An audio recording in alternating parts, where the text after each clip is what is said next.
विचार से विश्वास तक शिक्षा का नया अध्याय। स्वागत है आपका दामोदर यूनिवर्सिटी में। From thought to believe, a new chapter of education. Welcome to Damodar university. Hey everyone, मैं स्मृति झा, आपकी डिजिटल मेंटर। आज की क्लास में हम सिंपल मशीन को कवर करने जा रहे हैं। हमारा work energy and simple machine में हमारा एक पार्ट है सिंपल मशीन, तो उस सिंपल मशीन को आज हम कवर करेंगे। तो क्लास स्टार्ट करते हैं। सबसे पहले जानेंगे कि मशीन होता क्या है। मशीन क्या होता है? A device which makes our work easier and faster is called a machine. For example scissor, screw etcetera. तो कोई ऐसा डिवाइस, कोई ऐसा यंत्र जो कि हमारे काम को आसान कर दे और हमारे काम को जल्दी पूरा करने में हमारी मदद करता है, उसे हम मशीन कहते हैं। तो कुछ हमारे पास में मशीन कैसा है? सीजर, यानी जो कैंची यूज़ करते हैं वो भी एक मशीन है। उसकी हेल्प से हम लोग अपना काम बहुत आसानी से बहुत जल्दी पूरा कर सकते हैं। स्क्रू हो गया, हमारा नेल कटर्स वगैरह हो गए, ये सारे हमारे सारी चीज़ें हमारे मशीन के अंदर आती हैं।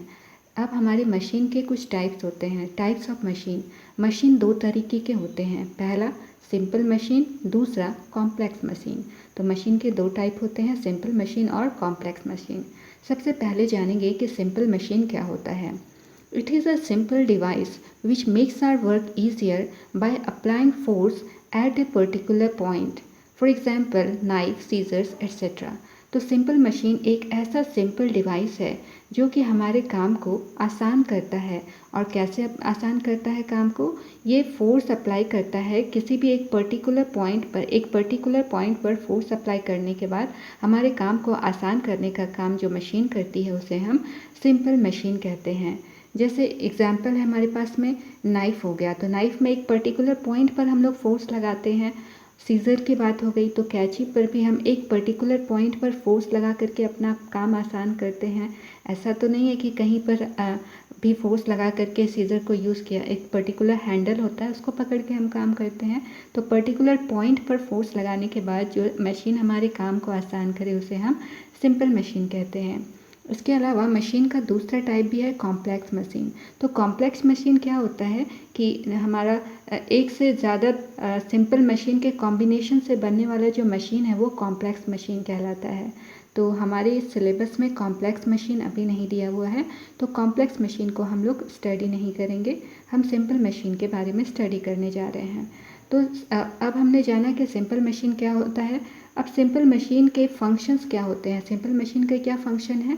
पहला फंक्शन है कि it works as a force multiplier. Simple machine force multiply करने का काम करता है, यानी कि हम कम फोर्स अप्लाई करके ज़्यादा काम पूरा कर सकते हैं, तो ये फोर्स मल्टीप्लायर का काम करेगा। जैसे कि हम मान लिया कि कहीं पर हम 4 व्हीलर से जा रहे हैं, तो कार का टायर मान लिया कि पंचर हो गया। तो अब कार को हम उठा करके पर्टिकुलर डायरेक्शन में हम उसको उठा करके उसके टायर को चेंज तो नहीं कर सकते हैं। तो इसके लिए हमारे पास में कुछ मशीन्स होते हैं, कुछ सिंपल मशीन होते हैं जिसका यूज़ करके हम उस कार को आसानी से उठा सकते हैं। तो वो सिंपल मशीन क्या होता है? सिंपल मशीन हमारा स्क्रू जैक कहलाता है। तो जब कार ख़राब होती है तो हम लोग स्क्रू जैक का यूज़ करके वहाँ पर और कार को उठाने का काम करते हैं। तो उससे हमारा जो काम है इजी हो जाता है। नेक्स्ट हमारे पास में है, तो यहाँ पर फर्स्ट केस हमने देखा कि हमारा जो सिंपल मशीन है ये फोर्स मल्टीप्लायर का काम करता है। और यहाँ पर ब्रैकेट में एक चीज़ लिखा हुआ है कि MA इज़ ग्रेटर दैन 1, यानी जो हमारा MA होता है वो अगर 1 से ज़्यादा होगी इसकी वैल्यू, तो हमारा ये फोर्स मल्टीप्लायर की तरह काम करेगा। तो इसके बारे में हम आगे देखेंगे कि MA यानी मैकेनिकल एडवांटेज क्या होता है और इसकी वैल्यू कैसे 1 से ज़्यादा होगी, इसके बारे में हम आगे देखेंगे। फ़िलहाल के लिए इतना ध्यान रखेंगे कि अगर मैकेनिकल एडवांटेज की वैल्यू 1 से ज़्यादा है तो हमारा जो सिंपल मशीन होगा वो फोर्स मल्टीप्लायर की तरह काम करेगा। अब दूसरा फंक्शन क्या होता है सिंपल मशीन का? दूसरा फंक्शन है सिंपल मशीन का, machine helps to change the direction of the force, यानी डायरेक्शन जो फोर्स का जो डायरेक्शन है उसको चेंज करने में भी मशीन हमारी हेल्प करता है। फॉर एग्ज़ाम्पल जैसे कि हमारे पास में पुली है, या फिर आप सिंपल सा समझो कि आपके पास में सीसॉ झूला है। तो एक सीसॉ झूले में किस तरीके से वर्क होता है, तो एक सीसॉ झूले में दो बच्चे एक जगह पर बैठे हुए हैं, एक दूसरे के ऑपोजिट डायरेक्शन में बैठे हुए हैं। तो वहाँ पर एक बच्चा क्या होता है कि फोर्स लगाता है, एक डायरेक्शन से फोर्स लगाया तो दूसरा बच्चा ऊपर के डायरेक्शन में उठता है। तो यहाँ पर जो डायरेक्शन है फोर्स उसने लगाया है डाउनवर्ड डायरेक्शन में, लेकिन दूसरे साइड का जो बच्चा है वो अपवर्ड डायरेक्शन में उठा है। तो इस तरीके से जो डायरेक्शन है उसको चेंज करने का काम हमारा ये सिंपल मशीन करती है। और यहाँ पर एक और एग्जांपल ले सकते हैं कि कोई भी एक बच्चा है या कोई पर्सन है, मान लो कि उसे बाल्टी से कुएं से पानी निकालना है। तो कुएं से पानी अगर आप जनरल वे में अगर निकालना चाहोगे तो क्या करोगे, आप झुक करके उसके बाद बाल्टी उसमें कुएं में डालोगे और उसके बाद रस्सी की हेल्प से पानी आप बाहर निकालोगे।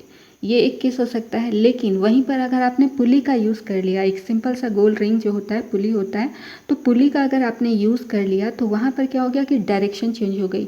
जो फोर्स आप नीचे से पानी को खींचने में पहले लगा रहे थे, अब क्या होगा, रस्सी को ऊपर से खींचोगे और उसके बाद में उसकी हेल्प से जो बाल्टी है वो आपकी बाहर आ जाएगी पानी के साथ में।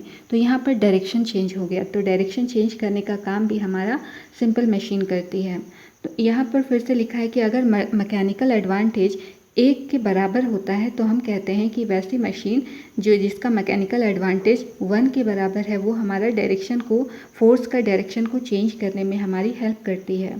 तीसरा फंक्शन होता है सिंपल मशीन का, machine works as a speed multiplier, यानी मशीन स्पीड को भी मल्टीप्लाई करने का काम करती है। तो मशीन स्पीड को कैसे मल्टीप्लाई करेगी, मान लिया कि हमारे पास में बाइसिकल है। तो बाइसिकल में आप जब पैडल मारते हैं तो पैडल के पास में आप देखेंगे कि 2 व्हील है लगी हुई होती है। एक व्हील छोटा होता है और एक व्हील जो है बड़ा होता है।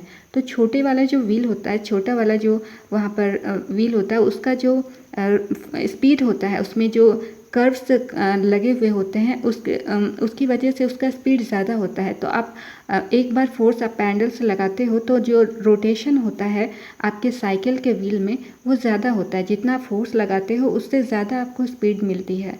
तो ये हमारा इस तरीके से जो सिंपल मशीन है ये स्पीड को भी मल्टीप्लाई करने का काम करता है।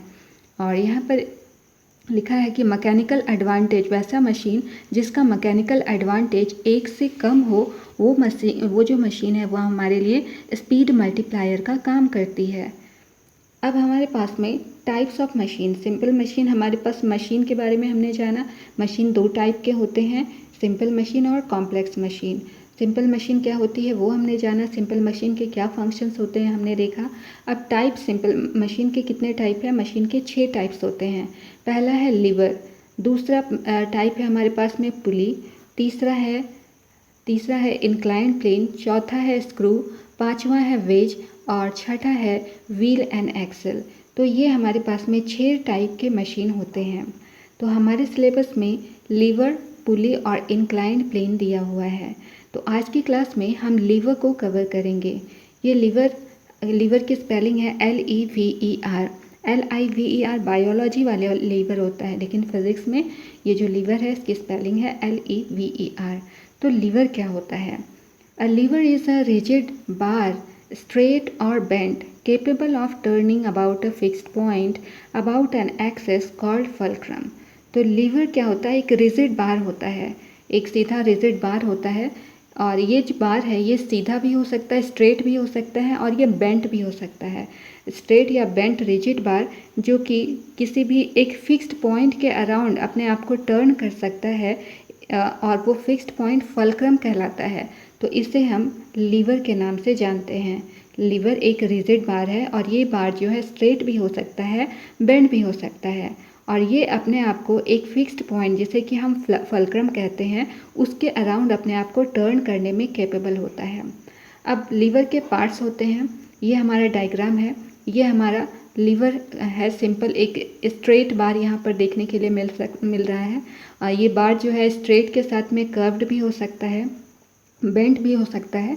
तो यहाँ पर एक स्ट्रेट बार दिया गया है, तो ये हमारा एक लीवर है सिंपल, और ये जो फल्क्रम है, फल्क्रम के अराउंड ये लीवर जो है रोटेट करेगा। तो ये हमारा फिक्स्ड पॉइंट हो गया। और इस पूरे जो लीवर की हम पढ़ाई करेंगे, लीवर के बारे में जो जानेंगे, यहाँ पर जो भी डिस्टेंस हम मेज़र करेंगे वो डिस्टेंस हमेशा हम फल्क्रम से मेज़र करेंगे। तो एक फल्क्रम हमारा फिक्स्ड पॉइंट है, इसीलिए सारे डिस्टेंसेस को हम फल्क्रम से मेज़र करेंगे। तो ये हमारा लीवर का फर्स्ट पार्ट है फल्क्रम। फल्क्रम क्या होता है? पार्ट्स ऑफ लीवर में फल्क्रम क्या होता है? It is a fixed point about which the lever rotates. तो ये ऐसा फिक्स्ड पॉइंट है जिसके अराउंड ये जो लीवर है ये रोटेट करता है। तो पहला पार्ट हो गया हमारा फल्क्रम। दूसरा है एफर्ट। एफर्ट क्या होता है? The force applied to a machine. तो यहाँ पर मान लिया कि यहाँ पर कोई फल्क्रम के एक साइड हमने कोई वेट रखा हुआ है, और इस वेट को उठाने के लिए हम लोग दूसरे साइड से, फल्क्रम के सेकंड साइड से हम लोग प्रयास करेंगे, कुछ एफर्ट लगाएंगे। तो जो हम एफर्ट लगाएंगे जिससे कि ये जो यहाँ पर है लोड जो है उठ जाए, तो ये एफर्ट जो है, ये एफर्ट जो हमने इस मशीन पर लगाया है, इसको हम लोग मतलब यहाँ पर जो फोर्स हमने लगाया है इसको उठाने के लिए, इस फोर्स को हम एफर्ट के नाम से जानते हैं। तो हमने देखा फल्क्रम क्या होता है, एफर्ट क्या होता है। अब लोड क्या होता है? लोड क्या होता है? A force applied on an object by a machine. तो यहाँ पर ये जो लोड है, ये जो भार है जिसको हमको उठाना है, तो इसको उठाने के लिए हम लोग ये जो है इसका कुछ ना कुछ वेट होगा, तो इसको उठाने के लिए हम लोग एफर्ट के थ्रू कुछ ना कुछ फोर्स लगाएंगे, तो इसे हम लोड के नाम से जानते हैं। तो लोड क्या हो गया? The force applied on an object by the machine. अगला पॉइंट है लोड आर्म। लोड आर्म क्या होता है? ये हमारा लोड है, कोई भी ऑब्जेक्ट जिसको हमें उठाना है, यहाँ से लेकर के ये जो फल्क्रम तक के बीच का डिस्टेंस है, इसे लोड आर्म या फिर रेजिस्टेंस आर्म कहते हैं, और इसको LA से डिनोट किया जाता है। लोड आर्म क्या है? It is the distance between the fulcrum and the point where the load is applied. It is denoted by LA। तो लोड क्या है? ये डिस्टेंस है फल्क्रम और लोड के बीच का डिस्टेंस हम लोग लोड आर्म के नाम से जानते हैं। लोड आर्म क्या होता है? फल्क्रम और लोड के बीच का डिस्टेंस लोड आर्म कहलाता है, जिसे हम LA से डिनोट करते हैं। नेक्स्ट पॉइंट है एफर्ट आर्म। ये है हमारा एफर्ट, हमने यहाँ से एफर्ट लगाया था, तो जितने भी डिस्टेंस हम मेज़र करेंगे वो हमेशा हम लोग फल्क्रम से डिस्टेंस मेज़र करेंगे। तो यहाँ पर फल्क्रम और एफर्ट के बीच का जो डिस्टेंस है, इसे हम एफर्ट आर्म के नाम से जानते हैं, और इसे हम EA से डिनोट करते हैं। लिखा क्या हुआ है? Effort arm, it is the distance between the fulcrum and the point where the effort is put. तो ये जो हमारा है डिस्टेंस है किसके किसके बीच में? फल्क्रम और जहाँ से हम जिस पॉइंट से एफर्ट लगा रहे हैं उसके बीच का डिस्टेंस हमारा एफर्ट आर्म कहलाता है, और इसे हम EA से डिनोट करते हैं। Now a principle of lever, यानी कि जो लीवर है वो आखिर किस सिद्धांत पर काम करता है। तो लीवर के लिए सबसे पहले हम क्या करेंगे कि हमारे पास में यहाँ पर कुछ ना कुछ लोड होगा, कुछ जिसको कि हमें उठाना होगा, सारा काम इसी के लिए हम लोग कर रहे हैं। तो इस लोड को उठाने के लिए हम कुछ ना कुछ एफर्ट लगाएंगे। तो जब एफर्ट लगाएंगे तो ये क्या होगा कि इस साइड से मान लिया हमने एफर्ट लगाया, तो ये लोड उठा, तो लोड उठा तो अकेले तो ये यहाँ पर ऑब्जेक्ट नहीं उठ जाएगा, इसके साथ में ये जो लीवर है इसका आर्म भी उठेगा। तो इसलिए यहाँ पर ये क्या हो गया? Load arm into lever arm. और इधर से जब हम लोग एफर्ट लगाएंगे तो क्या हो जाएगा? यहाँ पर एफर्ट, और साथ में एफर्ट से सिर्फ लगाने से ये ऑब्जेक्ट नहीं उठेगा, ये एफर्ट आर्म भी वर्क करेगा, तब हमारा ये जो ऑब्जेक्ट है वो उठेगा। तो यहाँ पर एफर्ट इनटू एफर्ट आर्म। तो ये प्रिंसिपल इसका क्या हो गया? Load into load arm is equal to effort into effort arm. तो ये एक फॉर्मूला के फॉर्म में भी हो गया, आप इसको याद रखेंगे ना। यहाँ पर मैकेनिकल एडवांटेज क्या होता है ये हम देखते हैं। तो मैकेनिकल एडवांटेज सबसे पहले हम लोग यूज़ क्यों करते हैं, ये इसका यूज़ हम लोग डिस्क्राइब करने के लिए करते हैं कि किस तरीके से एक मशीन जो है किसी भी ऑब्जेक्ट का मैग्नीट्यूड फोर्स अप्लाई करके किस तरीके से चेंज कर सकती है, उसके लिए हम लोग मैकेनिकल एडवांटेज का यूज़ करते हैं। तो मैकेनिकल एडवांटेज सिंपली एक रेशियो होती है, किसके बीच का रेशियो है? It is the ratio of the load to the effort. Load और एफर्ट के बीच का रेशियो मैकेनिकल एडवांटेज कहलाता है। तो mechanical advantage is equal to load upon effort. तो यहाँ पर इस फॉर्मूला से अगर देखा जाए तो load into load arm is equal to effort into effort arm हो गया। तो ये हमारा मैकेनिकल एडवांटेज अगर हम लोग यहाँ से फाइंड करें तो लोड और ये एफर्ट को अगर हम LHS में लेकर के आ जाएं और लोड आर्म को हम लोग अगर RHS में लेकर के आ जाएं तो यहाँ पर फॉर्मूला क्या बनेगा, load by effort is equal to effort arm by load arm. तो यही मैकेनिकल एडवांटेज का ये फॉर्मूला है, लोड बाय एफर्ट। अगर लोड दिया रहेगा कि कितना इतना 10 न्यूटन का फोर्स लग रहा है, 5 न्यूटन का फोर्स लग रहा है, 5 न्यूटन का एफर्ट लगा रहे हैं हम लोग, तो इस केस में जो हमारा मैकेनिकल एडवांटेज निकालने के लिए हम लोड बाय एफर्ट फार्मूला का यूज़ करेंगे। और वहीं पर अगर हमारे पास में फलक्रम से एफर्ट के बीच का डिस्टेंस या लोड और फलक्रम के बीच का डिस्टेंस हमारे पास में अगर दिया रहेगा तो उस केस में मैकेनिकल एडवांटेज के लिए हम लोग ये फार्मूला यानी effort arm by load arm formula का यूज़ करेंगे। तो ये हमारे पास में फार्मूला हो गया मैकेनिकल एडवांटेज का। अब मैकेनिकल एडवांटेज का SI यूनिट क्या होता है।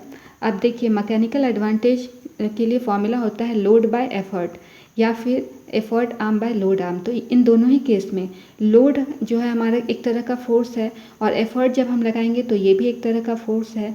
तो फोर्स का SI यूनिट होता है न्यूटन और ये दोनों ही फोर्स है तो यहाँ पर न्यूटन डिवाइडेड बाय न्यूटन लिखेंगे या फोर्स डिवाइडेड बाय फोर्स लिख दो तो दोनों ही कैंसिल आउट हो जाएगा।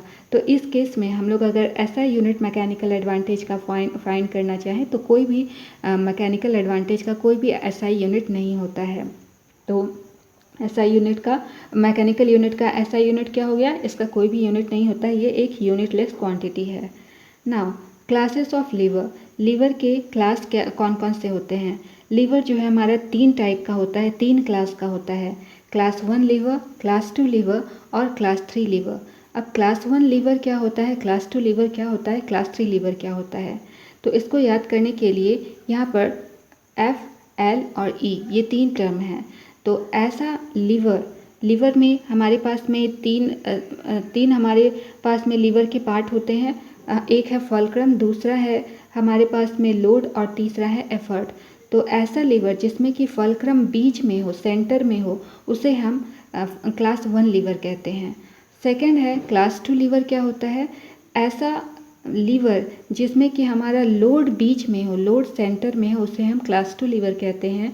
और क्लास 3 लीवर क्या होता है, ऐसा लीवर जिसमें कि एफर्ट बीच में लगाया जा रहा हो, उसे हम क्लास 3 लीवर के नाम से जानते हैं। तो अब हम इसको थोड़ा डिटेल में पढ़ते हैं। क्लास 1 लीवर में हमने भी जाना कि क्लास 1 लीवर वो लीवर होता है जिसमें कि हमारा फलक्रम बीच में है।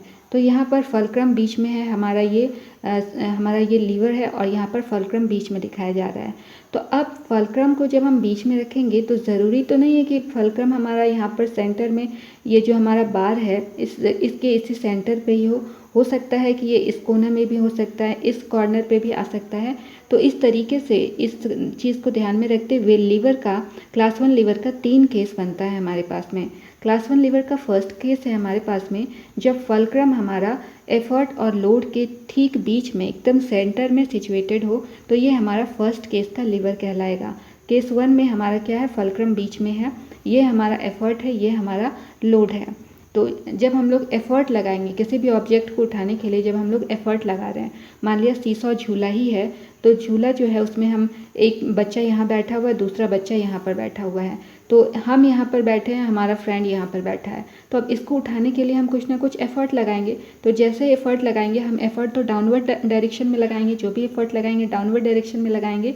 लेकिन यहाँ पर बच्चे का जो मूवमेंट होगा, यहाँ पर जो आपका फ्रेंड बैठा है उसका मूवमेंट कैसा होगा, अपवर्ड डायरेक्शन में होगा। तो यहाँ पर जो एफर्ट है और जो लोड है इसका डायरेक्शन ऑपोजिट है, यहाँ पर डायरेक्शन ऑफ मोशन जो है ये ऑपोजिट है। आपने फोर्स किसी और डायरेक्शन में लगाया और यहाँ पर इसका जो डायरेक्शन है चेंज हो गया, ठीक है। तो यहाँ पर ये केस 1 लीवर हो गया। केस 1 लीवर में आप देखेंगे कि एफर्ट आर्म, ये जो एफर्ट और फलक्रम के बीच का डिस्टेंस है एफर्ट आर्म कहलाता है। तो एफर्ट आर्म हमारा लोड आर्म के बराबर है, ये जो डिस्टेंस है, ये जो डिस्टेंस है, दोनों डिस्टेंस हमारा इक्वल है। तो वही लिखा हुआ E A is equal to L A. तो एफर्ट आर्म और ये हमारा जो लीवर के बीच का ये जो दोनों आर्म है, इन दोनों का जो डिस्टेंस है इक्वल है। तो इस केस में अगर हम लोग मैकेनिकल एडवांटेज निकालना चाहें तो effort arm by load arm होता है मैकेनिकल एडवांटेज का फॉर्मूला। अब दोनों ही केस में अगर इधर से 5 न्यूटन का फोर्स लगा रहे हैं हम लोग, तो इस डायरेक्शन में जो मूवमेंट होगा वो भी तो 5 न्यूटन का होगा। तो अगर हम लोग 5/5 कर देते हैं तो इस केस में वैल्यू कितनी आ जाएगी, 1 आ जाएगी कैंसिल आउट होने के बाद में। तो इसीलिए यहाँ पर मैकेनिकल एडवांटेज की वैल्यू कितनी हो गई है, 1 हो गई है। तो इस केस में अगर हमने पढ़ा कि इससे पहले हमने अभी तक देखा था कि अगर मैकेनिकल एडवांटेज की वैल्यू 1 होती है तो हम लोग उस तरह के केस में क्या होता है, क्या काम करता है, लीवर डायरेक्शन को चेंज करने का काम करता है। यही हमने यहाँ पर देखा था कि अगर मैकेनिकल एडवांटेज की वैल्यू 1 है तो इस केस में हमारा सिंपल मशीन कैसे काम करेगा, ये जो फोर्स है फोर्स के डायरेक्शन को चेंज करने का काम करेगा। तो यही हमारा केस 1 से हमने ये पता लगाया कि किस तरीके से हम लोग फोर्स के डायरेक्शन को चेंज कर सकते हैं। तो अगर मैकेनिकल एडवांटेज की वैल्यू 1 आ गई है, यानी कि एफर्ट आर्म और लोड आर्म की वैल्यू बराबर है, यानी फलक्रम बीच में है, तो हम कहेंगे कि ये जो इस तरह का जो मशीन हमारे पास में होगा वो डायरेक्शन को चेंज करने का काम करेगा। एग्जाम्पल हमारे पास में सी सॉ है। यहाँ पर नोट में क्या लिखा है, in this case motion of effort and load are in opposite direction, यानी कि जब जिस डायरेक्शन में हमने फोर्स लगाया उसके जस्ट ऑपोजिट डायरेक्शन में मूवमेंट देखने के लिए मिला था। तो यहाँ पर वही लिखा है कि यहाँ पर जिस डायरेक्शन में हम फोर्स लगाएंगे, एफर्ट लगाएंगे और लोड का जो डायरेक्शन है वो दोनों ऑपोजिट होगा। तो ये केस 1 हो गया हमारा क्लास 1 लीवर का। अब क्लास 1 लीवर का केस 2 देखते हैं। जब हमारा ये फलक्रम जो है वो एफर्ट के पास में हो, एफर्ट के नज़दीक में हो, तब ये हमारा केस 2 वाला कंडीशन है। तो इस केस में ये हमारा एफर्ट और जो फलक्रम है उसके बीच का डिस्टेंस हो गया EA, और ये हमारा लोड और फलक्रम के बीच का डिस्टेंस है। तो इस केस में आप देखें कि डिस्टेंस को हम लोग जब भी मेज़र करेंगे तो फलक्रम से मेज़र करते हैं, क्योंकि फलक्रम हमारा फिक्स्ड पॉइंट होता है। तो ये जो हमारा LA है, यानी जो लोड आर्म है, इसकी वैल्यू आप देखें तो यहाँ पर लोड आर्म की वैल्यू ज़्यादा है और एफर्ट आर्म की वैल्यू कम है। तो यहाँ पर वही लिखा है कि EA is less than LA, तो यहाँ पर लोड आर्म की वैल्यू ज़्यादा है। तो अब मैकेनिकल एडवांटेज निकालेंगे तो क्या होगा, मैकेनिकल एडवांटेज के लिए फॉर्मूला होता है EA, यानी effort arm divided by load arm. तो एफर्ट आर्म की वैल्यू यहाँ पर कम है। अगर मान लिया ये 2 न्यूटन है और ये 4 न्यूटन का फोर्स लगा रहा है, तो अब यहाँ पर हम 2 डिवाइडेड बाय 4 करेंगे तो क्या हो जाएगा, इसकी वैल्यू जो भी आएगी वो हमेशा ही कम आएगी, 1 से हमेशा ही कम आएगी। तो इस तरीके से ये जो मैकेनिकल एडवांटेज होगा केस 2 में ये हमारा 1 से कम आएगा। इसका एग्जाम्पल क्या हो गया, सीजर यानी कैंची की बात करो तो कैंची में जो आपका फोर्स जब आप जहाँ से लगा रहे हो वहाँ से डिस्टेंस आप देखोगे, जो फिक्स्ड पॉइंट है उसका डिस्टेंस बहुत ज़्यादा होता है। जहाँ से आप कपड़े कट करते हो, यानी कि जहाँ पर आपने लोड लगाया वहाँ से आप देखोगे कि इसका एक जगह का डिस्टेंस कम है, एक जगह का डिस्टेंस ज़्यादा है। तो ये इस तरीके से हमारे स्पीड को मल्टीप्लाई करने का काम करता है। तो वैसी मशीन जिसका मैकेनिकल एडवांटेज 1 से कम हो, वो स्पीड को मल्टीप्लाई करने का काम करता है। वही यहाँ पर लिखा हुआ है। ऐसा मशीन जो कि हमारा जिसका मैकेनिकल एडवांटेज 1 से कम हो, वो हमारा स्पीड को मल्टीप्लाई करने का काम करता है। अब केस 3 में आते हैं। केस 3 में हमारा क्या है, ये जो हमारा फलक्रम है वो इस बार लोड के नज़दीक रखा हुआ है। तो लोड के नज़दीक जब हम रखेंगे तो ये जो एफर्ट आर्म है हमारा, एफर्ट आर्म का जो वैल्यू है ये ज़्यादा होगा लोड आर्म से। लोड आर्म की ये वैल्यू है, लोड आर्म फलक्रम के काफ़ी नज़दीक है, तो लोड आर्म की वैल्यू एफर्ट आर्म से के कंपैरिजन में कम है। तो वही लिखा है EA, यानी कि effort arm is greater than load arm. अब मैकेनिकल एडवांटेज इस केस में निकालेंगे तो मैकेनिकल एडवांटेज के लिए फॉर्मूला क्या होता है, effort arm by load arm. तो एफर्ट आर्म की वैल्यू ज़्यादा है, यहाँ पर मान लिया इसकी वैल्यू 4 है, इसकी वैल्यू 2 है, तो 4 डिवाइडेड बाय 2 करेंगे तो ये क्या आएगी, इसकी वैल्यू 2 आएगी। तो ये वैल्यू जो है हमेशा 1 से ज़्यादा ही आएगी, जो भी वैल्यू आएगी वो हमेशा 1 से ज़्यादा आएगी। तो ऐसा मशीन जो कि जिसका मैकेनिकल एडवांटेज 1 से ज़्यादा हो, वो फोर्स मल्टीप्लायर की तरह काम करता है। फॉर एग्ज़ाम्पल जो हमारा प्लायर होता है वो हमारा केस 3 लीवर की तरह काम करता है, यानी कि हमारा जो केस 3 है वो हमारा फोर्स मल्टीप्लायर की तरह काम करता है। तो यही यहाँ पर लिखा है, फोर्स मल्टीप्लायर ऐसा मशीन जिसका कि मैकेनिकल एडवांटेज 1 से ज़्यादा हो, वो फोर्स मल्टीप्लायर की तरह काम करता है। अब हमने जो क्लास 1 लीवर था, क्लास 1 लीवर के तीनों केसेस हमने देख लिए और इन तीनों ही केसेस में आप जिस डायरेक्शन में फोर्स लगाओगे उसके जस्ट ऑपोजिट डायरेक्शन में एफर्ट जो हमारा जो मोशन का जो डायरेक्शन होगा, जिस डायरेक्शन में आप फोर्स लगा रहे हो उसके जस्ट ऑपोजिट डायरेक्शन में मूवमेंट देखने के लिए मिलेगा। अगला आता है क्लास 2 लीवर। क्लास 2 लीवर में क्या होता है, क्लास 2 लीवर में हमारा जो लोड है वो बीच में रहता है। अभी क्लास 1 में जो हमारा फलक्रम था वो बीच में था, अब लोड बीच में होगा। तो ये हमारा लोड है बीच में, जिसे हमें उठाना है या कट करना है, तो ये लोड हमारा बीच में आ गया। अब हम लोग जो भी डिस्टेंस मेज़र करते हैं वो हमेशा फलक्रम से मेज़र करते हैं। तो ये हमारा फलक्रम है और ये हमारा एफर्ट है। तो इस केस में ये जो हमारा एफर्ट आर्म है, ये एफर्ट आर्म की वैल्यू हमेशा ही ज़्यादा होगी। ये एफर्ट आर्म की वैल्यू लोड आर्म के कंपैरिजन में हमेशा ही ज़्यादा होगी। तो इस केस में अगर एफर्ट आर्म की वैल्यू ज़्यादा है तो हमारा जो मैकेनिकल एडवांटेज है वो हमेशा ही 1 से ज़्यादा हो जाएगा। अगर इसकी वैल्यू हम लोग 4 मान लेते हैं, इसकी वैल्यू 2 मान लेते हैं, तो मैकेनिकल एडवांटेज के लिए फॉर्मूला क्या होता है, effort arm by load arm. तो ये हो जाएगा 4/2। तो क्या हो जाएगा, वैल्यू 2 आ जाएगा, यानी कि मैकेनिकल एडवांटेज की वैल्यू 1 से ज़्यादा है। तो मैकेनिकल एडवांटेज की वैल्यू अगर 1 से ज़्यादा है तो ये हमारा केस 2 जो है, केस 2 टाइप का लीवर हो जाएगा, जिसमें कि हमारा लोड जो है वो बीच में होता है। तो जो केस 2 में हम लोग बात करें जिसका कि मैकेनिकल एडवांटेज 1 से ज़्यादा हो गया, तो ऐसा मशीन हमारा फोर्स मल्टीप्लायर का काम करता है। यहाँ पर नोट में क्या लिखा है, in this case motion motion of effort and load are in the same direction. यानी कि मान लिया कि हमारे पास में एग्जाम्पल हमारे पास में है लेमन स्क्वीज़र, या फिर हमारे पास में बॉटल ओपनर है। तो लेमन स्क्वीज़र की ही बात करते हैं। तो नींबू निचोड़ने के लिए आप जब उसके एक साइड से उसको स्क्वीज़ जब करना चाहते हो तो क्या होता है कि आपने जिधर से फोर्स लगाया और स्क्वीज़ जब आपने नींबू को किया तो वो भी सेम ही डायरेक्शन में हुआ। तो यहाँ पर डायरेक्शन दोनों का सेम ही होता है। तो केस 2 लीवर हमने देख लिया। आप केस 3 लीवर में आते हैं। केस 3 लीवर क्या होता है, केस 3 लीवर में हमारा जो ई यानी कि एफर्ट जो है, ये एफर्ट बीच में होता है। तो ये हमारा लोड, ये एफर्ट और ये हमारा फलक्रम हो गया। अब डिस्टेंस हम फलक्रम से मेजर हमेशा करते हैं, तो ये हमारा लोड आर्म हो गया, ये हमारा एफर्ट आर्म हो गया। यहाँ पर जो मैकेनिकल एडवांटेज है वो हमेशा 1 से कम होगा, क्योंकि मैकेनिकल एडवांटेज के लिए फॉर्मूला क्या होता है, effort arm by load arm. तो यहाँ पर लोड आर्म की वैल्यू हमेशा ही ज़्यादा होगी एफर्ट आर्म से। तो इसीलिए इसका जो मैकेनिकल वैल्यू है, ये मैकेनिकल एडवांटेज है, ये हमेशा एक से कम होगा। जैसे कि इसकी वैल्यू मान लिया कि 4 है, इसकी वैल्यू 2 है, तो कैंसिल आउट करोगी तो हमेशा 1 से कम ही वैल्यू आएगी। तो यहाँ पर इसकी वैल्यू, मैकेनिकल एडवांटेज की वैल्यू 1 से कम आई। जब 1 से कम आई तो इस तरह का हमारा जो मल्टीप्लायर है, ये हमारा स्पीड मल्टीप्लायर का काम करेगा। इस तरह का जो मशीन है जिसकी मैकेनिकल एडवांटेज वैल्यू 1 से कम है, वो स्पीड मल्टीप्लायर का काम करेगा। और इस केस में भी, in this case motion of effort and load are in the same direction. तो इस केस में भी जिधर आप एफर्ट लगाओगे उसी डायरेक्शन में मोशन भी देखने के लिए मिलेगा। एग्जाम्पल है आपके पास में टॉन्ग्स, ट्वीज़र्स, हमारे पास में झाड़ू हो गया, ब्रूम हो गया, हैमर हो गया, ये सभी हमारे क्लास 3 लीवर के एग्जाम्पल्स हो गए।